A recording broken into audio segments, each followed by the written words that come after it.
Bom dia, mais uma aula, mais um dia, mais um EBD. Como vocês estão?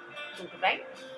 Hoje nós vamos falar sobre a parábola da grande ceia, que se encontra em Lucas 14, do versículo 15 ao 24. Vamos orar? Senhor, meu Deus e meu Pai, nesta manhã quero colocar tudo nas tuas mãos, que possamos ter um domingo agradável, cheio da tua presença. Nos conduza nessa hora, nos dá sabedoria, abençoa o teu povo que está nos assistindo, em nome de Jesus, amém. Vamos ao nosso texto áudio? A parábola da grande ceia.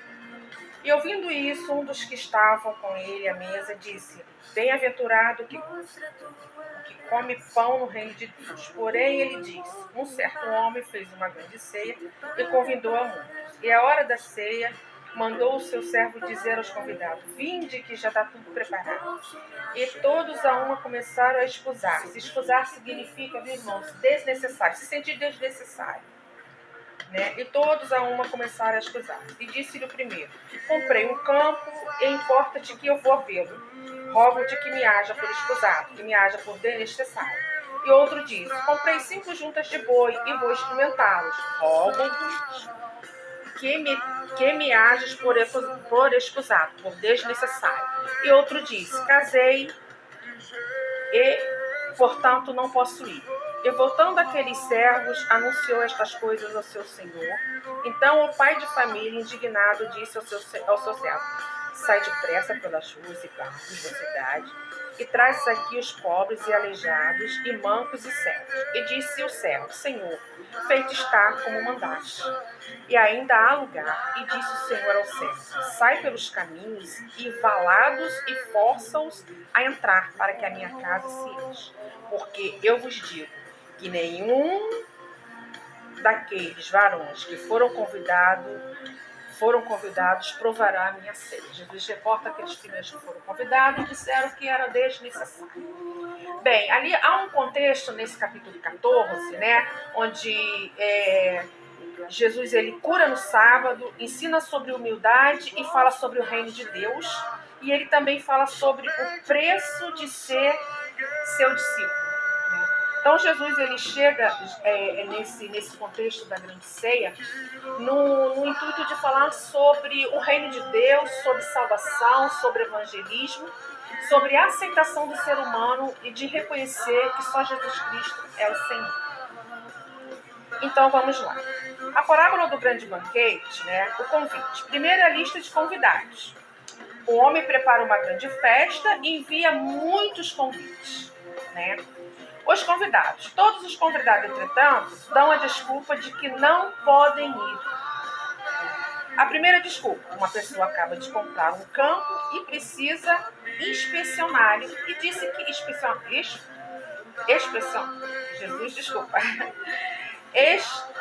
experimentá-los, inspecioná-los, fazer a inspeção. E ele diz que ele não é necessário ir a essa festa porque ele precisa de ir lá verificar tudo, O primeiro da lista diz isso. Todos os convidados, entretanto, dão a desculpa de que não podem ir, A primeira desculpa é uma pessoa que acaba de comprar o campo, como eu já disse. A segunda desculpa é uma pessoa que acaba de comprar uns bois. E a terceira desculpa é uma pessoa que acaba de casar. O convite segue uma segunda lista. Nós temos uma primeira lista de que foram umas certas pessoas para ser convidados. Nós podemos dizer aqui que os primeiros convidados foram os judeus, E a segunda lista somos nós, os gentios. Então vamos lá. Então há uma segunda lista de convidados. Os novos convidados, eles consistem em pessoas pobres, sofredoras, de todos os lugares, pessoas que chegam com alegria, que vê que aquele convite foi uma coisa maravilhosa na sua vida. Os antigos convidados, eles não recebem nem ao menos um gostinho do que foi preparado para eles, Essa parte dos antigos convidados diz aqui, Mateus 14, 24, que diz assim: Porque eu vos digo que nenhum daqueles varões que foram convidados provará a minha ceia. Eles recusaram o reino de Deus, eles recusaram a aceitar Jesus, eles recusaram a entender que só existe um caminho, né? Que é o nosso Senhor Jesus Cristo. Ele é o caminho, ele é o único caminho. Eles não entenderam a graça que lhe foi manifestada ali naquele momento. Vamos lá.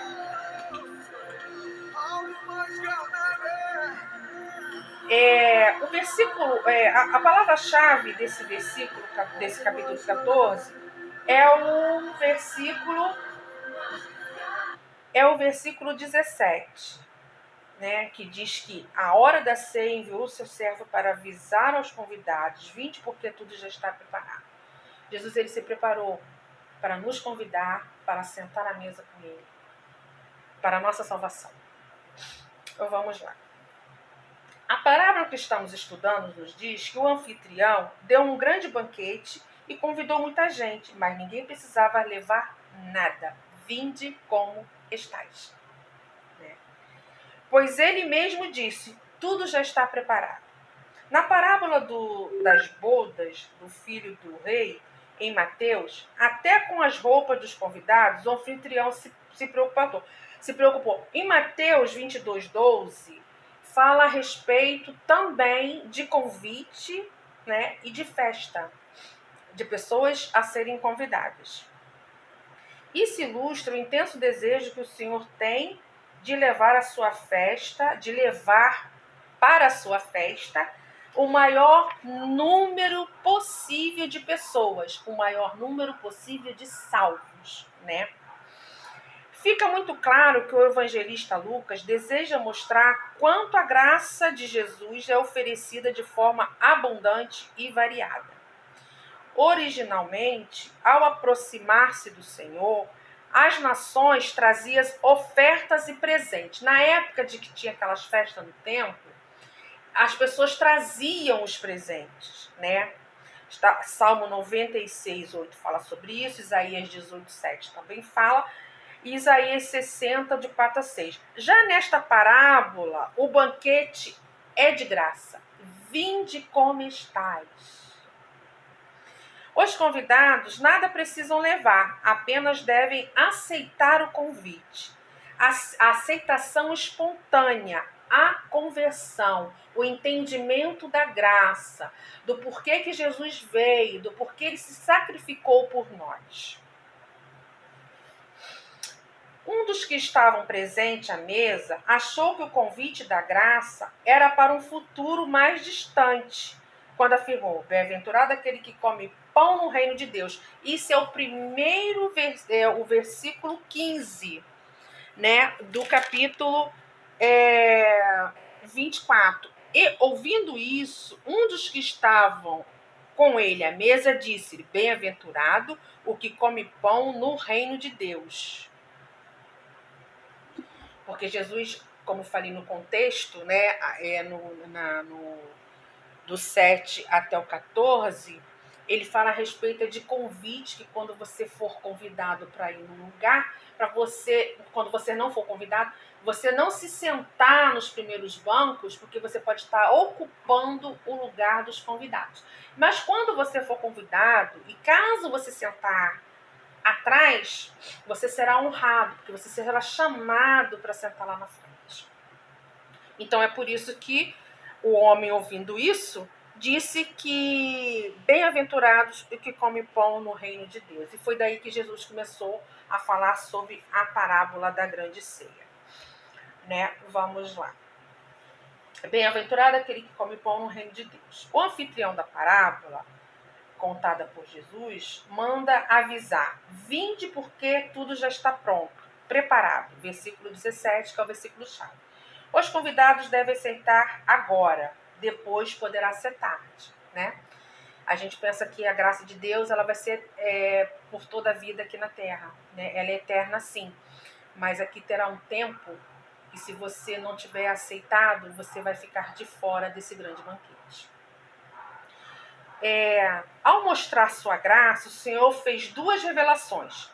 Preparou e deixou tudo prontinho. É a primeira revelação. A segunda acompanhou tudo. Vamos lá na primeira revelação, Lucas 14:17. Lucas 14:17 diz assim: e à hora da ceia mandou o seu servo dizer aos convidados: vinde, que já está tudo preparado. No que dependia dele, né, do anfitrião, tudo foi feito. Tudo foi feito. Observe que ele não espera dos convidados nada, além da aceitação. Vinde como estáis.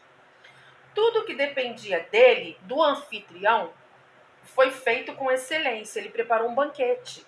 Então, quer dizer, ele fez tudo. Ele matou bois, ele fez comidas, ele botou músicos, ele deixou o ambiente bonito. Ele fez tudo que estava ao seu alcance, né? A sua parte foi bem feita. Assim é Jesus. Todos os que andam com Jesus testemunharam a seu respeito. Tudo que dependia de Jesus, dele, foi feito com excelência. Jesus morreu por nós. Ele foi as últimas consequências para isso. Ele não mediu esforços. Ele simplesmente obedeceu por amor a nós. Então, todos que andavam com Jesus naquela época, eles testemunharam a seu respeito. Maravilhavam-se sobremaneira, dizendo: tudo ele tem feito esplendidamente. Lá em Marcos 7,37 está esse versículo, esse dizer, né? Ele acompanhou tudo. É a segunda revelação que o Senhor nos traz. Esse homem não era do tipo tirano, o anfitrião, que dava ordens e ficava fiscalizando, a fim de punir os que falhavam e cumprir as suas tarefas. Ele fez tudo, deu tudo e se envolveu com os convidados. Pois ele ficou irado, foi com a recusa das pessoas dizer que ele não era necessário. Uma pessoa faz questão da sua presença, você dizer que ela não é, que você não é necessário naquele ambiente, isso magoa demais, né? Então, mas ali ele ficou irado, no caso, o anfitrião. Deus também fica, porque naquele grande dia ele vai dizer assim: apartai de mim, né? Ele ficou irado com a recusa dos convidados. O anfitrião, o Senhor Jesus, né, ele é o nosso anfitrião da graça de Deus. Nós somos os convidados. Jesus é o anfitrião e nós somos os convidados. Assim fica claro o sentido da parábola, como eu disse no início: salvação, aceitação, ir para o grande dia, para o banquete, evangelizar, levar o máximo de pessoas para esse grande dia. A extensão do convite aos de fora. Nós vimos que tinha um determinado grupo que foi convidado para essa festa. Nós vemos que Deus, ele escolheu o povo judeu. Mas como o povo de judeu, ele dispensou, ele não se sentiu necessário, ele não acreditou, ele não aceitou a graça de Deus, Deus estendeu isso até mim e até você. Por isso que estamos aqui nesta manhã. Por isso que estamos aqui novamente falando da graça de Deus, do reino de Deus, daquele que não poupou o seu próprio filho. E o filho obedeceu, ele foi a última consequência por amor a nós.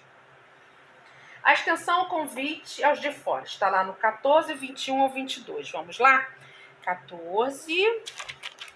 21, e voltando aquele servo, anunciou estas coisas ao seu senhor. Então o pai de família, o anfitrião, indignado, disse ao seu servo: sai depressa pelas ruas e bairros da cidade e traz aqui os pobres e aleijados e mancos e cegos. E disse o servo: Senhor, feito está como mandaste, e ainda há lugar. E disse o Senhor ao servo: sai pelos caminhos e valado os esforços, força-os a entrar, para que a minha casa se enche. Olha como Deus se preocupa com as pessoas. Olha como que a graça de Deus, ela é infinita. Olha como o Senhor me chamou e te chamou. Essa parábola nos fala da maravilhosa graça do Senhor e longânima graça, que cria uma estrutura para revelar o seu amor profundo. Deus preparou todo um cenário para revelar o seu amor profundo. A palavra de Deus diz que na plenitude dos tempos nasceu Jesus. E lá em Gênesis diz que viria um que pisaria na cabeça da serpente. Que coisa maravilhosa, né, irmãos? Então vamos lá. Nós, como igreja do Senhor, precisamos nos unir no mesmo amor que Ele tem para com os que ainda estão de fora. As pessoas que ainda não conseguiram entender essa graça maravilhosa de Deus. E sair para buscá-la, evangelizar. Dizendo sempre, venha que tudo está pronto. Jesus te ama, a graça de Deus ela é infinita. E não desistir e nem desanimar a ouvir desculpas dos que não querem vir a essa festa. Isso acontece muito dentro do nosso lar, né, irmãos? A gente, às vezes, apresenta Jesus para a nossa família e a nossa família se sente excusada. Diz pra gente, não é necessário, né, a minha presença. Né? Não é necessário. Não sou necessário. E fica deixando protelando, dando desculpas. Ah, eu não tenho tempo. Ah, eu não posso. Ah, não é assim não. Não é desse jeito. Você é fanático, etc e tal, né? A gente vê isso dentro do nosso seio familiar, às vezes, entre a nossa parentela, como é difícil evangelizar, né? Mas essas desculpas dessas pessoas que não querem vir não devem nos deixar abalados, né? Vamos lá. Conclusão. Somos surpreendidos pela graça de Deus o tempo todo, em todas as circunstâncias, portanto devemos estar atentos e agradecidos, agraciados por essa graça imerecida, né? É a graça imerecida do Senhor Jesus. Lá no Salmo 103, 2, diz assim, Salmo 103, 2. Bendizei a minha alma o Senhor, e não te esqueça de nenhum dos seus benefícios. A nossa alma tem que estar alegre diante de Deus, por essa graça merecida, por essa salvação, por esse amor infinito. A parábola da grande ceia, ela nos explica como Deus ele é zeloso, como Ele preparou tudo para mim e para você, como Ele preparou tudo para nós, e como Ele quer de nós que nós propaguemos esse reino de Deus, que nós evangelizamos e mostramos essa graça, essa grande festa, essa grande ceia que um dia nós estaremos todos com Ele nesse grande dia. Essa é a nossa, é a graça imerecida. Eu não merecia, você não merecia, mas o Senhor, Ele teve compaixão de mim, Ele teve compaixão de você, e Ele nos ofereceu essa graça que nos faz hoje sentar à mesa com o Senhor. Essa graça maravilhosa,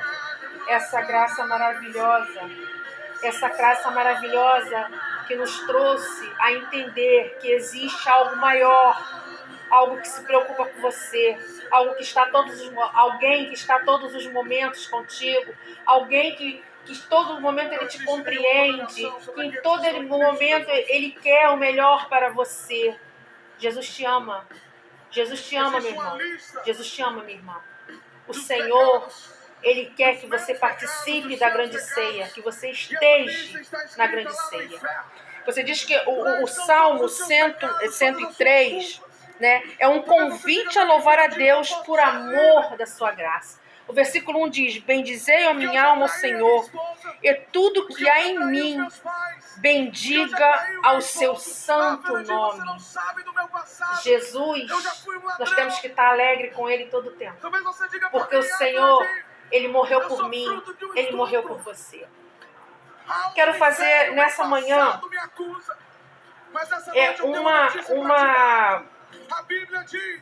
um desafio para você. Te encontro lá no nosso grupinho lá, né? Você consegue perceber a graça de Jesus em sua vida? Você percebe? Que Ele cuida de você todos os minutos e segundos. Você consegue perceber como o Senhor te ama? Como Ele te ama, você consegue perceber? Irmãos, nessa manhã, que essa grande graça, que essa graça maravilhosa, que essa graça merecida continue na minha vida e na sua vida, porque nós somos os convidados do Senhor. Ele me convidou, Ele convidou você. Ele te quer sentado à mesa com Ele, porque Ele te ama, não importa a circunstância. Ele mandou você vir como você está, e hoje você está na presença dEle. Que você possa nessa manhã sentir essa alegria dentro do seu coração, e que você possa transbordar dessa alegria nessa manhã, e que você possa convidar outras pessoas para participar desse grande banquete. Muito obrigada. Até a próxima.